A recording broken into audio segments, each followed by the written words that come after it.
This is the Fantasy Alarm NBA DFS show with John Impemba and James Grande.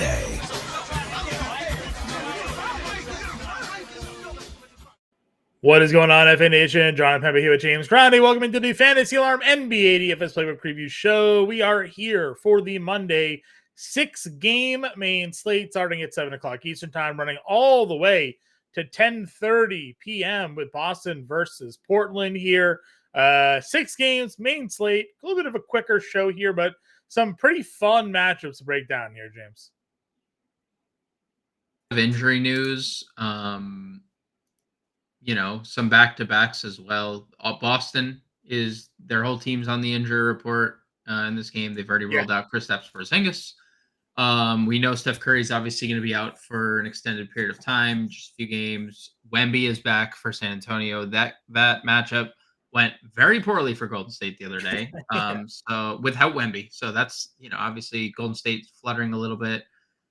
I don't know, whatever. Who's on a back-to-back here? Cleveland on a back-to-back, and I think just Cleveland. Yeah, at least on the front end. So, should be a fun slate. It looks to be like some really good matchups, like Charlotte Detroit right at the top. That's a really fun one. Nothing like a good Charlotte Detroit to get your night kicked off, but Phoenix Cleveland, we don't know who's going to play for Cleveland on the second leg of a back-to-back. So just on the back-to-back front, San Antonio front leg, Boston front leg. Well, and right before we hopped on air, you had mentioned a little thing that we'll get into about a certain point guard on the Celtics. Yeah. And I asked you back-to-back, and we hadn't looked yet. So this makes a lot of sense. Porzingis out already. No Horford on the injury report. So have to assume Horford full go. And he looked really good the other night. And Porzingis probably plays second leg. But it is a little tricky with Boston tipping off an hour and a half after. Yeah. I will say, I feel like Boston has been one of the better teams this year at getting that news out early. Like, we've typically gotten the Jaylen Brown Tatum news like early. They always report their shoot arounds, and there's always reporters like this person participated in shoot around or this person didn't. So we should know early, but if we don't, obviously, got to stay hip to the news all the way up until 10:30 on. Yeah, 100% here. Looking at some of the totals, Charlotte, Detroit, as you mentioned, Detroit giving 218.5. Currently, at least that I see, no spread for Phoenix and Cleveland. 224.5. There you go, 224.5. Dallas, Chicago getting 4.5, 232. Golden State, San Antonio getting 5.5 at home. As you just mentioned, they had no trouble against Golden State the other night, but now they're getting 5.5 points here. 228.5 total there. Wemby's back. Toronto, Denver giving 14, 225. Then Boston and Portland. You got a total for that one? Boston and Portland, 217.5. Boston giving 11.5. Okay, so we'll see how those spreads and numbers get adjusted as that injury news breaks. Let's take a look at the point guard position. Luka Doncic is 12-4. He's got Chicago. Man has gone for 70 or more now in like 7 straight games. So, it's Luka time, 12-4, no problems, even against a slow-paced team in the Chicago Bulls for you? It hasn't mattered. It hasn't. No, I mean, he goes for 30, 10, and 10 plus every night. Dude, and again, we could just keep saying it. Like, minutes are king. He's playing 40 minutes a night. He played 37 minutes. He didn't play the final couple minutes. They got him he got the triple-double, and then they took him off the floor immediately in that Detroit game. Mm-hmm. The only ever downside is that he's 12-4, and that obviously, like, you need him to keep doing this, but he keeps doing it. So, I have no issues in any spot. If I was this willing to play him against Boston, I'm willing to play him against anybody. So I agree with you. Donovan Mitchell, is that a questionable tag there? Won't play on Sunday. Don't have the official update for this one here. Devin Booker is expected to come back, though, for Phoenix after missing the last few games. He's 9K. I got Irving quickly up to 85. Cade, 84. Jamal Murray, 82. Simons, 81. Garland, 8K is our next tier. I mean, I think it's a good sign for Mitchell that they're specifically now ruling him out game by game, right? Like, that's obviously trending towards playing. So soon, I'm not saying Monday, but if he plays, probably going to stay away from a knee injury like a 2-week absence after a knee injury. That's probably a fade for me at 9,200. Good price if we were to find out he would play full minutes. I'm okay getting Devin Booker. Cleveland got routed against the Nets on Sunday, and they've been playing massive minutes with a really, really shortened rotation. They had to start Karis LeVert. He's obviously not as good of a defender as, what is Isaac Okoro going to do? I'm assuming he guards Durant, but like that puts Niang on who? It puts Niang on Grayson Allen, like chasing. I mean, not a great matchup across the board for Cleveland. So I do like Devin Booker if he returns here, which obviously things are trending towards. Kyrie, with Luka going like this, it's been really hard for him to value. Quickly's obviously been great. I mean, he had a really strong second half. You and I both played him on Saturday, and I messaged you. I was like, we need him to get going, and he really got going. Unfortunately, they got torched in overtime. Like, dude, a miracle. I messaged you, miracle. Chris Boucher torn ACL, not torn ACL, Tippin, and then Portland routed them in overtime. Maybe could have been more. So I'm okay getting to Quickly, but I think all roads lead to your boy Cade Cunningham, who even in a game where he only had to play 32 minutes because of the blowout in Dallas, another 50 bomb for Cade. He's now gone 59, 57 in back-to-back games. He's gone for 40 plus in 8 of his last 9, something like that. Yeah. And the only game that he hasn't been good in was a bad game against Orlando, and guess what? Orlando's a good defensive team. So at home against Charlotte feels like a smash spot for him. Yeah, it's a great spot. And you know what, John? They've done a really good job, and kudos to Monty Williams for finally doing this instead of like just straight benching Jaden Ivey. They're just staggering their minutes. Like Jaden Ivey's starting, but it's a quick sub for I forget which is the early sub. Cade might be the early sub. We can obviously popcorn machine. And they're just staggering their minutes, so it's just like Cade team to himself and then Ivy team to himself. Cade subs out last game at the 740 mark. Ivy subs out as well though in that game at the 6-minute mark, but subs back in at the 2-minute mark, while Cade sits out until he doesn't come back into the 8-minute mark of the third. That's second half. What about first half? Yeah, so first half, Cade subs out at the 7:45 mark, doesn't sub back in till the 8-minute mark of the second quarter, and then plays the rest of the quarter. Okay, I mean so Ivy gets 6 minutes to himself. That's probably about right. The final 2 minutes of the first quarter, and then into the first 4 minutes of the second quarter. So I mean, I just kind of like how they're staggering their time a little bit, because I do think they are not the best. Like it's the same rotation in the second half as well. Ivy comes back in around the 2.5-minute mark of the third. Cade's already off the floor. Ivy starts the fourth. Well, Cade doesn't come back in until the 8-minute mark of the fourth as well. So there's about 12 minutes of playing time throughout the game for Jaden Ivey without Cade Cunningham on the floor. Cool. So Cade 84, and then Jamal Murray. He's Canadian. I don't know if that matters to anyone, but I'm sure Toronto Dave will be in our live stream with the touting both Jamal Murray and the Toronto Raptors. But like, is this game going to be competitive? In Denver, Toronto lost in Portland. It's one of those situations. Yep, I agree. Simons is there. We'll see who's playing for Boston. He's 81. Garland, obviously, there is no Mitchell. Certainly can play him at 8K. Yep. Under 8K, Kobe White against Dallas. We know Dallas does not play much defense here, especially against opposing guards. Kobe White obviously continues to produce at a high level. $7,900 for him.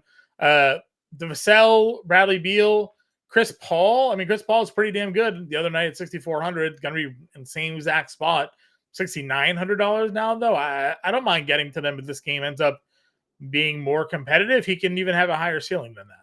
Yeah, and you bring up the best point, or the most important point. In a more competitive game, he goes over 30 minutes easy. Yep. So I'm perfectly fine getting to Chris Paul. It's not like obviously the best price, but it's a great matchup overall. Agreed. Where are you looking with the value guards here? Again, we mentioned earlier Boston point guards are both questionable for this, Derek White and Drew Holiday. Why is this important? Other than the fact that they're on the front leg of a back-to-back, it's got the Peyton Pritchard narrative. Went to the University of Oregon, from the area, had a really memorable game a couple of years ago in a blowout, came in and knocked down 5 threes for Boston, kind of in front of his home fans. He'll have family and friends in the stands there. So, maybe Joe Mazzulla's throwing them a bone against Portland here, and Derek White or Drew Holiday or both don't play, and now you're getting big Peyton Pritchard minutes in front of his family, Yeah, I mean, the Boston situation is just hard to talk about, right? Like, we don't know who's in, who's out. Like, if Derek White and Drew Holiday are playing and Tatum and Brown are not, well, sure, then we're going to want Derek White and Drew Holiday, right? Because that's the first time all year that we'd probably see them with the offense to themselves, because we know there's no Porzingis as well. We know Horford's still a secondary. Sam Hauser day. Yes. No, don't ever put that. Don't put that. What is the Ricky Bobby line? Whatever. Insert Ricky Bobby line that is. Yeah, I mean, obviously Peyton Pritchard becomes an elite value, 3,800. His price has not been adjusted for it. So if both those Boston guys are out, for sure. I think, the aforementioned Jaden Ivey, 36, 39 minutes the last 2 games, 45, 34 fantasy points the last 2 games.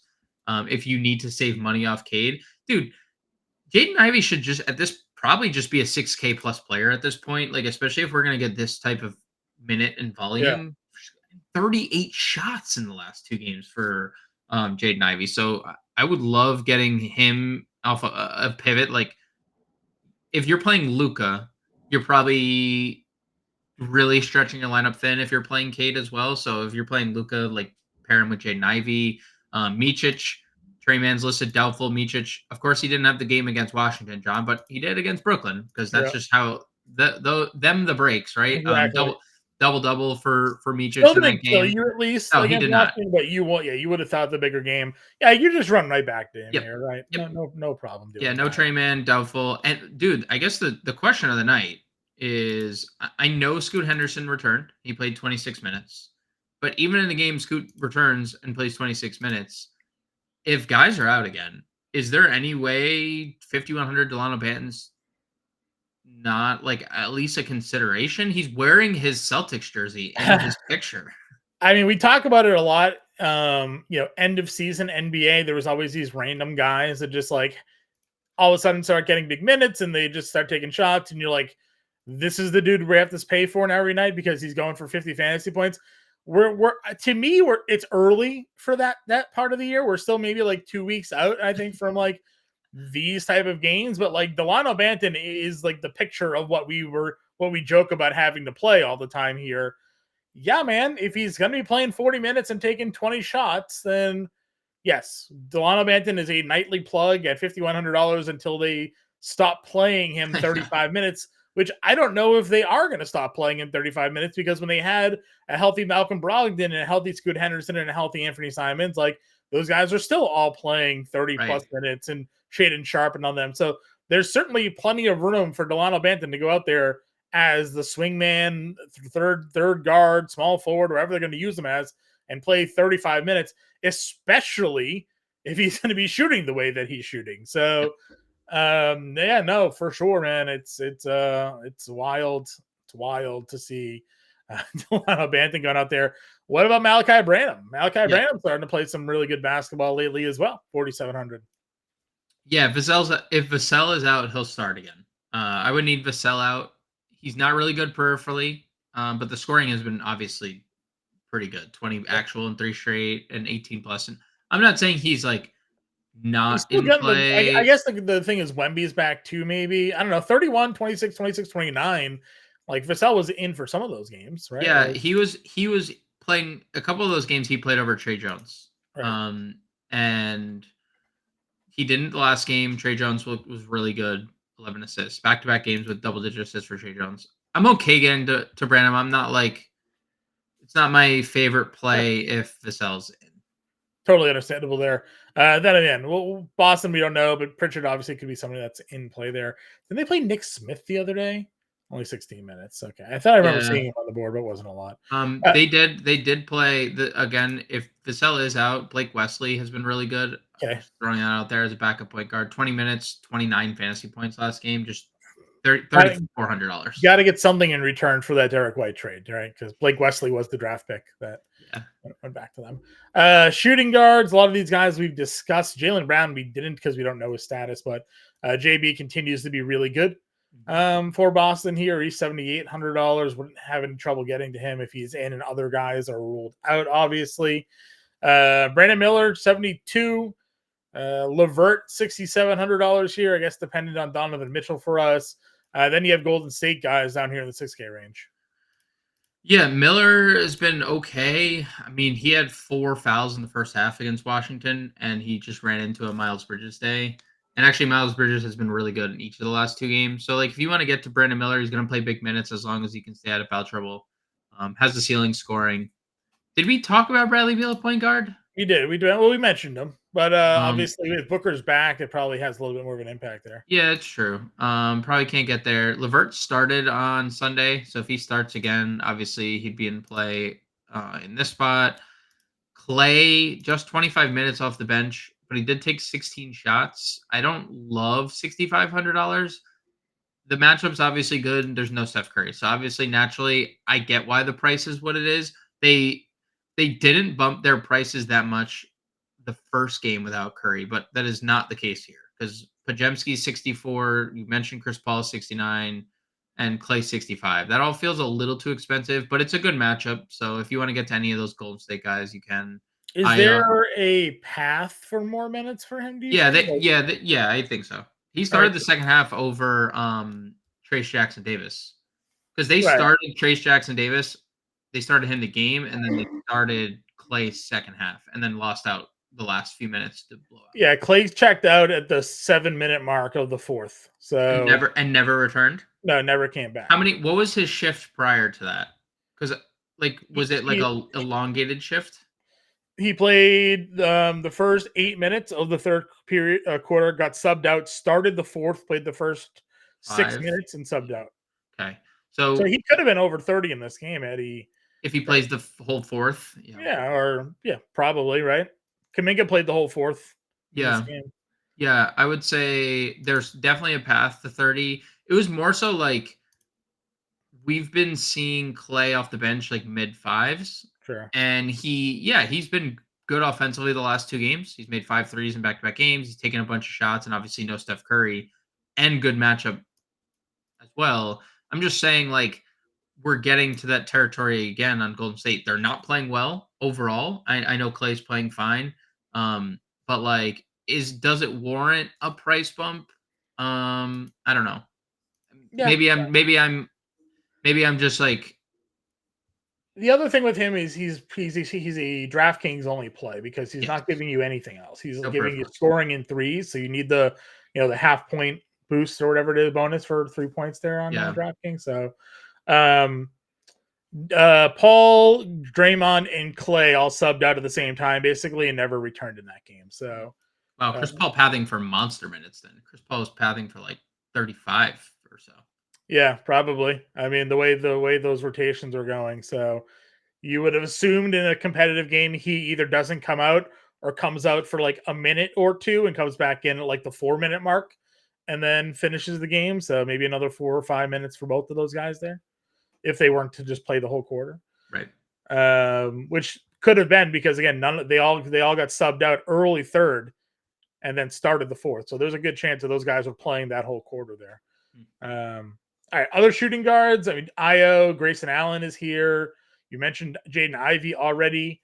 Gary Trent had a big game a couple nights ago. Where are you looking at as some value shooting guards? I mean, Trent's minutes are just insane with all their injuries. I'm assuming some of this Toronto, like some of the minutes for Toronto will subside if like Bruce Brown were to return, but we don't know if Bruce Brown's going to return. So if Bruce Brown's hurt still, then they're just going to play monster minutes again. I don't have much else. Like KCP, I've been like suggesting a lot. He's been a very safe play basically since the All-Star break. 20 plus fantasy points, 21 plus fantasy points in 7 straight games for KCP. So if you wanted to play him for low, for volume, that's fine. If Vassell is out, Like, I don't want to do this, but Champagne had one of those random Champagne games, and I think there was a lot going on. Sohan was in foul trouble, no Vassell, no Wemby. So like, I'm not gonna. I, I'm more so bringing him up to say, please don't chase the points versus everything, because if Vassell's back, like he's gonna play his 13 to 15-minute role Yeah. potentially, and Keldon Johnson, who's scoring the crap out of the ball, is just gonna play all the minutes. Agreed. So more so just mentioning him to like for the field not to chase. Sure. And then, of course, injury news for Boston matters with Tim Hauser would Yep. almost certainly start if Tatum and Earl Brown were both ruled out there. Small forward, again, Tatum is here at 95. If they're out, we're in, obviously. Monday in Charlotte, Monday in Portland, it's all the same, right? So Yep.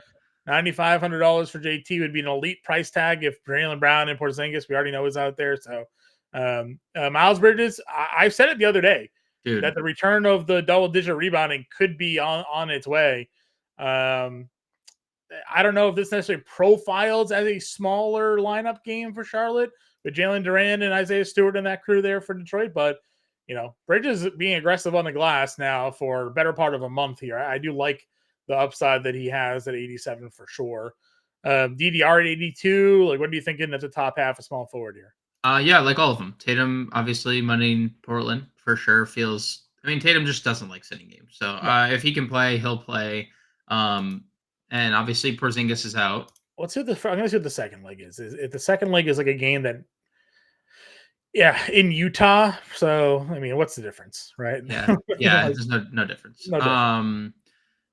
And like probably Portland's probably better for the lung capacity. So if you want to play, like if you want to, Right. if you're gonna play one of them, play Portland, not Right. like Utah. But dude, Bridges is another one of those players that like just he's not coming off the floor. So future Detroit Piston playing in Detroit here, with the Detroit Piston GM in the stands yelling at fans and getting kicked out while watching Miles Bridges is going to be a great time. I'm super curious to see where he goes, considering that he would not accept the trade anywhere. So True. If Charlotte wants it back, right? Like it is they brought him back obviously, and they've obviously spoke their minds on bringing it back. Plays well with LaMelo, and they Yeah. haven't even really had a chance to play together this year. So but 8,700 is, and I don't think this is a game I think Grant Williams and Nick Richards and Bridges at the 3. That would be my guess, where they just run their bigger lineup, because it is Detroit does just go. They're just committed to that double big, and we don't know if Asor is. He's off the injury report. Okay. Yeah. I was gonna say, because if Fontecchio's starting, he's 6'9" as well, so like they would just run massive starting lineup. And then DeRozan's been amazing lately. DeRozan's been amazing. He's been amazing. It is what it is. He's been great. He's making and taking a lot of threes lately. The free throws have been great. The Bulls have been good and competitive lately. So, it's been basically because DeRozan's leading the charge. So, I'm perfectly fine, because you've mentioned it a bunch with Dallas. They are a bad defensive team, and you can attack them in a lot of different ways. Dallas just tries to outscore you. They don't try to stop you. So, Keldon Johnson, big glow up from him. Yep. Now Wemby's back, so that does matter here. It does. Yep. But he was 4,900. Now he's up to 6K. Does that scare you off of him? I mean, how long have we been saying the 4,900 price was just stupid? Like it was stupid. 5,500 was stupid with no Wemby. Probably not getting to 6K Keldon, because I could see the minutes being 28. Not to say that he can't pay it off, but tournaments only for me at 6K. Okay. Asor, Wiggins, Caruso, Okoro's here at 5K. What are your thoughts? Some value small forwards. I like the minutes from Wiggins. Didn't like that he shifted back to the bench though for Jackson Davis, because that's who they started over Andrew Wiggins. Yeah. If he's gonna play 26 minutes or so, that's fine. Asor had been playing well pre-illness. 43 minutes in the Brooklyn game, had been playing big minutes basically every night. So if you want to get to him, he's fine. Isaac Okoro, I see. We finally hit the 5K pricing tier. Shout out to Isaac Okoro, because, he's deserved it. What did he do on Sunday? 11 points, 11, 4, 1, 1, 1. So he finally didn't pay it off, John. for the first time in like a month. Probably can't get to 5K Isaac Okoro. Probably can get to a 4,800 Niang. Can get to a 4,700 Fontecchio. Who I don't know if you saw. Cade basically is begging Monty Williams to start. He just wants Fontecchio to start. So can play either of those guys in the high 5s or high 4K range. Yeah, for sure. Under 5K guys for you? Well, Fontecchio and they fit there already. Niang's there. McDaniels, John, old boy was dusted off. 24 minutes. Every time he plays minutes, he plays well. I don't know if we can. I don't know. I don't know if it's something that we can like. It's an RJ Barrett contingent play for me. Okay. Grady Dick played 39 minutes, so I mean, like we got. He did. They are super shorthanded. So like, they also benefited. A lot of these guys benefited from the overtime. Like Grady Dick played all of overtime, so 34 regulation minutes, which is still great. But like Chris Boucher played 30 minutes. Jaden McDaniels played 24 minutes. Like this, if RJ Barrett and Bruce Brown are both out again, I think we seriously have to consider some of like the Toronto muck because I like Jalen McDaniels. We don't understand why he isn't playing anymore. Like that's the insert same feeling about Chris Boucher. Sure. We kind of like. I don't even have words. I don't know why he's not playing. I'm trying to see. McDaniels got early run in that game too. Played most of the first half of the second quarter. End of the first into the first 8 minutes of the second. I think he closed. Did he close the game or was like late in the fourth or something? Nope, he got subbed out. He started. End of the third played 4:54. Started the fourth. Played the first 7 minutes, 6 minutes of it. Got subbed out. Then started overtime. That's what it was. Started overtime. Yeah, and then Boucher played everything. Yeah, Boucher. Yes, Boucher, and he had the game tying tip in, and then it looks like he started for Grady Dick in overtime. Okay, that was the thing there. Hey, if that's an interesting. I mean, Grady Dick played 39 minutes. And Dick did finish overtime though. He played the final 2. He subbed in for McDaniels. So okay, interesting. So McDaniels 21 minutes of regulation, basically 22 minutes essentially. But if there's no RJ Barrett, and if there's no Bruce Brown, they are gonna play McDaniels and Boucher, right? That's and it's a blowout scenario, so they're gonna still be on the floor. Boucher getting the whole fourth. I mean, he didn't miss a shot. That has to. I assume that played a huge part of that because Agbaji barely saw the floor. He played a minute in the fourth quarter. To be fair, Boucher played 24 minutes the game before, and I was thinking about this earlier when they did the waiver wire article over at FantasyAlarm.com. Boucher can fit way better next to Kelly Olynyk than he can fit next to Jakob Poeltl. Like they can coexist. Like you can't put Boucher on the floor with Poeltl because it's just like clunky. Against Phoenix, Boucher played 14 straight minutes, third into fourth. This was the where he played 24, right? Like he played 13 straight minutes, third into fourth. Competitive games, playing big minutes. Just throwing it out there, like. I do think if we get news early about Toronto with Barrett and with Bruce Brown, both listed questionable, then Agbaji also that game played 1 minute in the fourth quarter. So Agbaji just like quick subs for somebody in the fourth quarter to get a breather, and then comes out of that game. I mean, he has not been good. He had that 20 shot game, and then it's been. They were like, don't ever do that again. I mean, he's 6 for 20. What do they think? What is he thinking? Yeah. He was thinking, if I don't shoot now, I'll never get a shot. That's fair. That's a fair point. All right, let's move to power forward here. KD is under 10K. I mean, Booker in or Booker out, KD is just really good player. Yeah, he nuked Boston. I cannot. I mean, that was the wrong button. There we go. Yeah, I mean, dude, 45, 10, 6. Yeah, I mean, there's nothing you can do about that guy. When he gets going, there's nothing you can do. In Denver, he went for 35, 8, and 5. I know, there's nothing. There's nothing. Yeah, this is Kevin Durant, everybody. He's don't forget, right? Don't forget what Kevin Durant's capable of doing. I will say, this is one of, I think we take it for granted that he's had the best post Achilles tear career of all time. Agreed. And that's just like not talked about, right? Like he literally tore his Achilles. He doesn't win. And I think that's the problem, right? Like he's had his fair share of team swaps and like he's moved around, alterations, he's changing jerseys. He doesn't really win. I'm just saying, I agree. He flies it feels like he flies under the radar a lot until like you like pull up and you like your team's facing Phoenix. You're like, oh right, like they have Kevin Durant, right? Like that's when like you realize, that this dude's still a killer out there. Yeah. Like it's, but you don't think about it. You don't think about Kevin Durant almost ever, right? So, and hopefully he's not watching this because then he'll start tweeting at me, and we don't want that. True. Or his burn. Well, yeah, him or his burner. He doesn't know. See, ever since he got caught on the burner, he doesn't even use it anymore. He just straight tweets from his own account. That's fair. He's like, all right, they know I tweet now, so let's just do this thing. Kuminga played the entire game.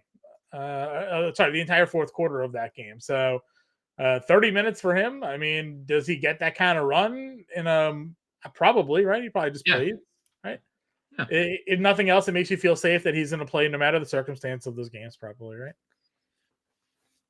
Yeah, the minutes are back because they like kind of were fluctuating a little bit, but they've been pretty much back. I mean, he would have played how much more minutes in that Milwaukee game too? He would have gone over 30 in 3 straight. There is Kelly O here at 6,900. He's gonna have to deal with Nikola Jokic. Yeah, it's foul trouble. That's foul trouble. But dude, it is he is one of my favorite bad team late season players, and he is agreed. Agreed. Shatter slates 6,900 though. Yeah, probably a stretch for me to get to him in that matchup in Denver. Agreed. Where are you going next? PJ 55. Probably PJ. This is a good spot for him to space the floor. It's a good price too, 5,500. There's a ceiling at that price tag for PJ. I think Horford 54 has to be seriously considered. He had like this amount of rebounds like in the first quarter, or in like the first half, and I was like, wow, I'm gonna get a massive Al Horford game at 4,700. And then he didn't really score, which not 1 his for bag, 7 but from 4 3, for 12. right? If you just good to see. A couple threes. Yeah. What if Al Horford? Yeah, 40% 3-point shooter this year. Like, what if Al Horford is legitimate if he team hits to 2 himself? more threes? Like, he's at 40% there, 3 for 7, and then he's double bonus and 7 more points. He's at 40 fantasy points. 40 fantasy, 40 fantasy points. Yep. No issue at all getting to Horford, knowing Porzingis is out. He'll start. Dude, Toumani Camara is the best offensive rebounding player in the NBA. I don't know. It's insane to watch. He was tormenting Toronto when I was trying to like charge up leaderboards with 2 late-night Toronto pieces. If there's no Jeremy Grant, like Kamara's going to play big minutes. We already know Jabari Walker's out. So the only thing in Kamara's way to play minutes would be obviously I'm not playing Kamara if like they're healthy, Boston, because he's going to get in foul trouble against Tatum or Brown. But if Tatum I've watched enough NBA to know that in order to be a good offensive rebounder, all you have to do is try a little bit. Because like half the league is already halfway down the other court playing to get ready for like transition, where like you can if you just try for the offensive rebound. I feel like most of the time, I mean, we just saw Yusuf Nurkic with 13 offensive rebounds in the game, and he had 31. So Isaiah Stewart's here, 35 minutes, 30 nightly. I mean, production's kind of obviously wavered, but 5,100 against Charlotte is there. We've talked Coro already. Our guy Davis, 28 minutes again. He's gonna play. Dude, he's just gonna play. He's gonna play. Dude, 3 rebounds, 4 assists, 6 rebounds, 3 assists, back-to-back games with 2 steals. I mean, earning that Washington contract right now. So, I'm definitely plugging some Davis. Earning the Washington. I'm certainly plugging in some Davis there. We've talked Georges already. You've mentioned Boucher a bunch of times. I mean, at this point, you just play him. He's just officially listed per Underdog. They've officially listed Boucher as questionable. Which I told you, I think Chris Boucher just tore his ACL, and then he played all of overtime. So that was my. And then he played all overtime. Rajon Rondo once played overtime with the torn ACL as well. So if Boucher plays, obviously, like there's merit to getting there. But Yep, I we'll agree with you. obviously have to see. If Boucher doesn't, more Yeah, Jalen plugged in. McDaniels, probably. Bull can't really get there, unfortunately, though he dominates whenever he's on the floor. Mention McDaniels. That's probably it, right? Yeah, Nora would be the only other option if everybody's up for. They seem resistant to play that guy. So They do. Them and every other team. All right, center position. We've talked Al Horford already, which would be a pretty easy plug. Are you at all worried about Wemby fresh off an injury on the front leg of a back-to-back? Though not on the injury report. Yeah, I mean, there's obviously concern because we saw the limitations, but also in those limitations, it was 50 plus. Yeah, he was it's like 10-5, so obviously 88 every night. Yeah. Okay. Somewhat.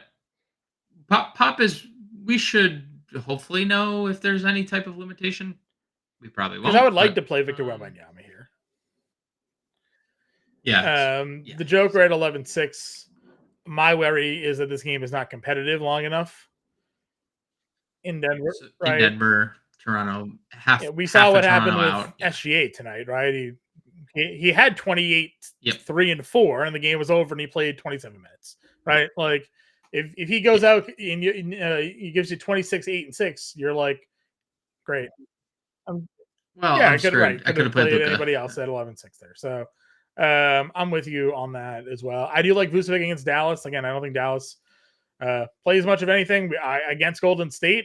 We talked about it. Like, Vuk was my guy against them that I wanted to play. They all went off against Golden State, but he's been really good for them. And what's Dallas throwing out there again? Lively, Kleba, Gafford. Like, Vuk is going to have a field day on that matchup. Jarrett Allen is quite interesting. He was terrible on Sunday, but so was everybody. Because against Gobert, he went for 33 and 18. Dude, he has been so good. When he's had no Evan Mobley next to him, and there's been injuries, he's been. Now, Nurkic's been pretty good against other centers this year, but again, like, Allen's been playing on a different level. I do like Jimmy, and dude, Jalen Duran was drafted by Charlotte and traded. Yep, he was. He's been pretty good against them. I mean, he's a good. He had 4 fouls in the first half of that game. Yeah, and just never played again. So there's not much you can do with that. He also got ejected. He got ejected. Yeah, he had 4 fouls in the first half and then got ejected. So 6,400s. He had 6, 8, and 3 in 16 minutes. So he was on his way. Right, that's a very cheap price. That's a very cheap price. I like Jalen Duran a lot. I've said it a lot this year, and hasn't always worked, but I do like it. His counterpart in that game. I mean, back-to-back double-doubles for Nick Richards playing 30 minutes. Yep. Yeah, I think it doesn't hurt them starting Grant, right? Because and just being shorthanded, they're just now there's no reason to take. Don't have the rotation. Yep, I'm good with it. Mentioned Horford already at 54. Do you do Ayton? I kind of skipped over him, but dude, he nuked Toronto the other night. And if you've looked, I mean, DeAndre Ayton, he's beaten Charlotte and Toronto. I mean, so now he's got Al Horford. Now, who, granted, again, not the same man he was 2 years ago, but fair. He had a good matchup against Embiid earlier in the year, Horford. Yeah. I mean, against Bam, he only had 34. Against Gobert, he only had 19. 22 and 10 against Jokic. If he also did have 22 and 16 against Gobert the game prior to that. Sure. So I would say if there's no Jeremy Grant, we're gonna just see naturally the offense go through DeAndre Ayton more. Mm-hmm. If there's Jeremy Grant, I don't think we're gonna see 25 shots from him. Right. Jackson Davis. Yeah, I mean, he's been so good. Do they start him? It's Wemby. Obviously, it's a different matchup. I don't know. I don't see why he wouldn't start, but also they've kind of screwed with his minutes all year, so it's pretty hard to predict. Again, my problem with him is more so he 5 for 5, 3 for 3, 7 for 8, 4 for 6. I get it. He's only dunking. So like that's why he is 100% field goal percentage, but also like you're not going to be 100% field goal percentage. I mean, dude, he's shooting 71% on the year. Yeah, I know. So like, if he's 6, what if he's takes What was 7? the DeAndre Jordan year? He had like 75% from the floor, dude, something like that. Just what if Jackson Davis played 28 minutes and took 8 shots? He was 6 for 8 all from the floor. dunks, just all Dude, dunks. Yeah. if you're telling me Jackson Davis goes 6 for 8 from the floor, Yeah, and then like he's great peripherally, like the steals and blocks are great, the rebounds are super solid for a guy who doesn't play like a bunch. I'm just curious what they do with their starting lineup because are you going to run out Draymond against freaking Wemby? I mean, is that like a fair? You could. Is that? Draymond going to go out there and just kick him? You know, like, hey Draymond, kick his leg. Right. I saw something that said Draymond Green suspended or fined $50K for putting Rudy Gobert in a headlock, and Rudy Gobert got fined $100K for going like putting the money signs up for the referee comments. So. Yeah. Oh, this was someone said either today or the other day was the anniversary of the Gobert press conference where he licked the microphones. And then 2 Shut days, down the league. dude. And then fast forward 4 years or 2 days, he claims all the refs are betting on the NBA again. Steve Donaghy, shout out to league full of Steve Donaghys. Apparently, they probably are. I can't get fined for saying that. So. Oh no! Allegedly, John. This is all allegedly spoken out of Rudy Gobert's mouth. All right, let's build a lineup here. Oh no! Where do we start? I mean, like, the obvious answer is Luka, but do we want to build like? Do you want 70 fantasy points? Do you want to have a fun time? Then I say Luka. But like, if you Horford at center, Horford, Jaden Ivey, probably like some Charlotte comeback, like Micic or Bertans in some capacity, you know. Probably both, honestly. Could be both. Probably both, given their price. And then like obviously, like Boston is just such a wild card because. I would say if all those players sit, you know what they're going to do? They're going to start Cornette and Horford, and they're going to go double big, and they're just going to throw everybody for a loop. It wouldn't shock me if they actually started Xavier Tillman at the 4. Interesting. They ran that lineup a few games back when Tillman actually got on the floor, where they had Tillman and I think either Porzingis or Horford were out there. So it wouldn't shock me if he ended up being the backup there, but I mean, we haven't seen Boston with like multiple people sitting, so that'd be tough to peg. I got 6,600 for a guard forward util. Guard forward util. We can do another. I mean, Boucher probably, right? I mean, we don't have. Oh, we're not doing a Luka lineup. Okay. I thought you said you wanted to build an even lineup. We can do. Luka. No, I would never say that. I said, do you want to play Luka or do you not want to have fun? Okay, got it. So Luka, then we got rid of DeRozan. 57. No offense. I mean, like I'm good doing both. Dude, this is fine. This is perfectly fine for me. Let's go Georges. I was gonna say Georges or Fontecchio, both your literal 2 favorite players in the league, are 6,600. Durant at the center spot. There we go. Well, Charlotte, Detroit stack. Switch Horford. You have the late night hammer. Yeah.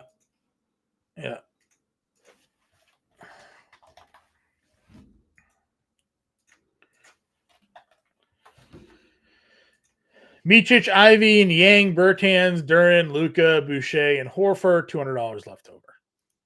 Love it. Not a terrible first look lineup there for everybody. No. Whoops. There we go. James is on your playbook. Wrong button there, John. Wrong button there. James is on your playbook. He'll have that out for everybody in the afternoon. Obviously, we go back live at 5 p.m. Eastern time to bring you all the latest news and updates that have occurred throughout the day, build another lineup, answer your questions, all the fun stuff. Toss a like down on the stream if you haven't done so already. Help support us. And don't forget to go join our Better Edge Pick'em contest. Go to fanstom.com/pick'em, scan the QR code. If you sign up and register over at Better Edge, no credit card needed. They'll give you $10 into your account. Our Pick'em contests are $3 each day. So check those out. Come have some fun with us there over on Better Edge. James and I will be back later. Everybody, good luck till then. We'll talk to you later.